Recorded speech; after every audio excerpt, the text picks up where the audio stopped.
না না, জামাতের সঙ্গে এখনো সম্পর্ক হয়ে গেছে কিনা এটা আমরা জানি না, কিন্তু বিএনপির সঙ্গে মোটামুটি তারা চেষ্টা করছে যে সম্পর্ক করা, এবং তারা চাচ্ছে যে এখন সবকিছুই জামাতের দোষারোপ করে, মনে করে যে এখন যে সরকার চলছে এগুলো সব জামাতের ইন্ধনে চলছে, জামাতের ইসে চলছে।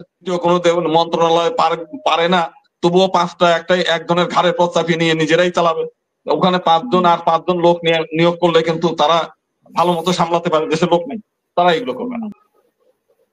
সমস্যাটা তো প্রথমে আমরা বলি যে ভারতের যে সমস্ত গোয়েন্দা সংস্থা, ভারতের যে সমস্ত রাজনীতিবিদ, তারা নিজেদেরকে এতটা বেশি মানে তারা নিজেরা এতটা আত্মবিশ্বাসী এবং নিজেদেরকে এত পণ্ডিত মনে করে যে তাদের চাইতে জ্ঞানী পৃথিবীতে আর কেউ নাই, তাদের গোয়েন্দাদের মতো আর এত চৌকস গোয়েন্দা আর কোথাও নাই, তারা যে সমস্ত রাজনীতিবিদ তাদের মতো এত কুটো কৌশলী আর কেউ নাই, এইরকম একটা ভাবনা তাদের মধ্যে দীর্ঘদিন ধরে বিরাজ ছিল।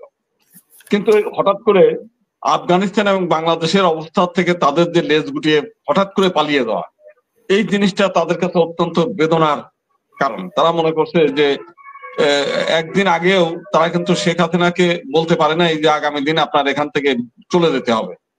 যদিও আমরা কিন্তু অনেক আগে থেকেই ফেসবুকে এবং আপনার অনুষ্ঠানের মধ্য দিয়েও আমরা বোঝানো, মানে আমরা অলরেডি বুঝিয়েই দিয়েছি যে শেখ হাসিনার অবস্থান নাই, অথচ তারা কিন্তু তখন আশ্বাস দিয়ে আসতেছে যে না, কিছুই হবে না, সব কন্ট্রোলে, সব নিয়ন্ত্রণে। এর আগে যতবার দেখেছি যে তারা বলতে চায় শেখ হাসিনার বিরুদ্ধে ষড়যন্ত্র চলছে, তার হত্যা প্রচেষ্টা চলছে, এই সমস্ত নানান আজগুবি তত্ত্ব দিয়ে তারা নিজেদের শেখ হাসিনার কাছ থেকে সুবিধা নেওয়ার চেষ্টা করছে।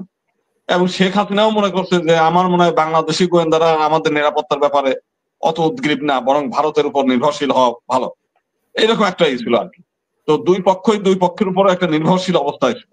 তো যখন সেই 5 তারিখের যে ঘটনাটা ঘটলো অতর্কিত ভাবে, এই জিনিসটা তাদের কাছে হতভম্ব হয়ে গেছে, এবং তারপরে এখন কোনোভাবেই মেনে নিতে পারতেছে না, যে কারণে এতদিন তো বিএনপিকে তারা সহ্যই করতে পারত না।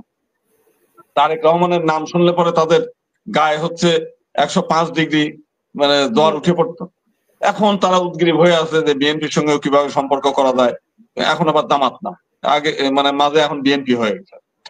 আর এখন হলো নির্বাচিত সরকার চাই, নির্বাচিত সরকার আমরা শুনেছি যে জামাতের সাথেও এক ধরনের সম্পর্ক করা, বা জামাতও তাদের সাথে এক ধরনের সম্পর্ক করার চেষ্টা করছে, মাপ টাপ করে দিয়ে এরকম। না না, জামাতের সঙ্গে এখনো সম্পর্ক হয়ে গেছে কিনা এটা আমরা জানি না, কিন্তু বিএনপির সঙ্গে মোটামুটি তারা চেষ্টা করছে যে সম্পর্ক করা, এবং তারা চাচ্ছে যে এখন সবকিছুই জামাতের দোষারোপ করে, মনে করে যে এখন যে সরকার চলছে এগুলো সব জামাতের ইন্ধনে চলছে, জামাতের ইসে চলছে।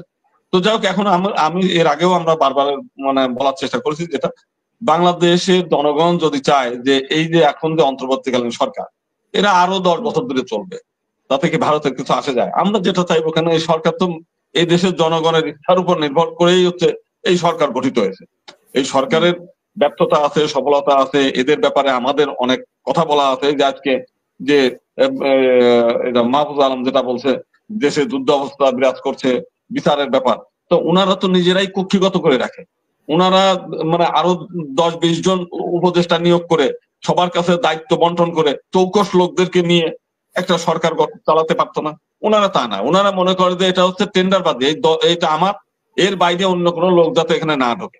যে কয়জন নিয়ে আসছে এদের নিয়ে প্রচুর সমালোচনা আছে, যে এরা হচ্ছে সব কতগুলো এনজিও পার্টি, এনজিও দের নিয়ে এসে তাদের সেই যে ছোটবেলা একটা গল্প এই শুনতাম যে বাপুরাম সাপুরে মানে এরকম মানে মারে না কেউ ঢুস ঢাস এরকম, আমাদের একজন হিন্দু নিয়োগ করছে শুনলাম।